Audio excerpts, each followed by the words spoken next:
Look, the Boys of Silence, I love them because they're just creepy. I mean, first time I saw it, I think it's rarely this happens where I just see a concept and I'm like, oh my God, we have to do that, we have to do that. He was spec'd pretty early, and so the concept went in pretty early.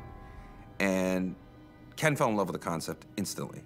Instantly, we all did. We all thought it was like the coolest thing we'd ever seen. I mean, anytime you completely obscure something's face, there's a creepiness that falls naturally out of wondering what's going on in there. You know, is it this hideously deformed child? Is there a head at all? You can only assume that it's horrible to be inside that mask, and yeah, I think that's where a lot of his scare value comes from. So, you know, the way they work is that they're blind, they can't see you, but they can hear you. And the levels that you see them in, you have to make a decision on whether you are going to try to sneak around them or engage them directly. But if you anger them, they can call in backup. Their purpose in the world is that they're sort of, I mean, think of the cameras from BioShock 1, but think of them walking around and moving and looking for you.